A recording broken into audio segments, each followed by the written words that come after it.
Les amis, j'espère que vous allez bien. On a été invité à l'inauguration du magasin Global Spirit and Wine au 76 boulevard Haussmann dans le 8e arrondissement.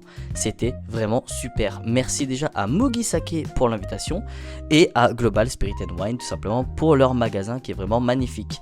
Qu'est-ce que c'est que cette boutique? Vous avez tout simplement des bouteilles de saké, de l'alcool japonais, mais aussi de l'alcool chinois, du vin chinois et différents types de bouteilles. Vous pouvez avoir des alcools un peu plus forts, vous pouvez avoir des gins, vous pouvez avoir différentes bouteilles qui sont présentées tout au long de cette boutique et de cette vidéo.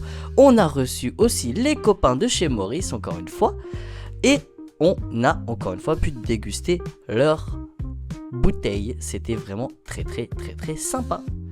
Vous avez une interview qui va directement être dans cette vidéo des membres de Mugi Sake, donc la société qui nous a invités du coup, qui eux produisent leur propre saké et vous avez leur bouteille directement en vente dans le magasin.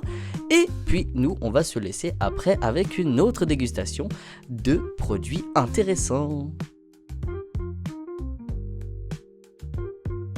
Et bonsoir à tous, donc nous sommes ce soir à l'inauguration de la boutique Global Spirits and Wine sur le stand Mugi Sake en présence de Yen. Bonsoir Yen. Bonsoir.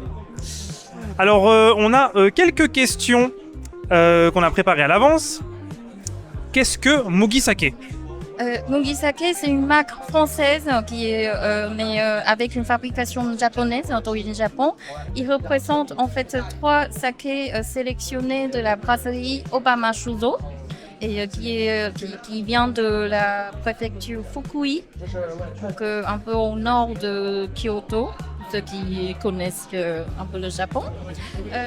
Alors, donc, Mugi Sake, c'est une nouvelle série de 3 gammes de saké qu'on a sélectionnées spécialement pour le marché français. Donc, il représente les 3 gammes de saké que vous voyez ici. Peut-être je vous montre là. Oui, voilà. Et ensuite, le 3e Junmai Daiginjo. Ce sont 3 sakés qui mettent d'abord en avant les 3 éléments les plus importants du saké, c'est le riz et l'eau et le koji. Donc, saké, c'est un boisson qui est assez complexe. Il présente un palais très divers de tous les gammes et de tous les goûts différents. Mais nous, les 3 sakés qu'on a choisis, ce sont des sakés qui ont un goût assez classique et qui sont en principe, qui mettent en avant justement la qualité d'eau et la qualité de riz. Voilà. Très bien. Merci beaucoup Yen, merci. Alors, deuxième question, je crois que tu y as déjà répondu. De quelle préfecture vos produits sont issus ? Donc, comme j'ai dit tout à l'heure, c'est Fukui. Fukui, ça s'écrit en lettres latines, c'est F-U-K-U-I. C'est une région où il y a peu de brasseries et là, il y a une ville qui s'appelle Obama. Donc, Obama Shuzo, notre brasserie, c'est la seule brasserie qui est dans cette ville et de la région. Il y a d'autres brasseries dans la région, mais c'est la seule dans cette ville. Ok. Donc vous représentez Fukui, Obama. Vous représentez Obama. Oui. Donc nous, aujourd'hui, nous sommes une équipe qui est là pour promouvoir cette brasserie, l'œuvre de cette brasserie. Et Mugi, c'est juste une première série qu'on a fait pour le marché français. Surtout, on vise à un public français qui ne connaissent pas du tout le saké. Merci beaucoup Yen. Combien de sakés différents avez-vous ? Nous avons 3 sakés différents, donc de la base de Junmai Daiginjo, donc avec un polissage de riz de 38%. D'accord. Et un Junmai Ginjo, donc un polissage de 55%, un peu plus. Et ensuite le dernier, c'est le Junmai Ginjo aussi, mais Junmai Shu, pardon. Junmai Shu. Junmai Shu et le polissage c'est 65%. Combien ? 65%. 65. Et Très bien. Merci. Dernière question, et après on vous libère. Qu'est-ce que vous souhaitez partager au public français ?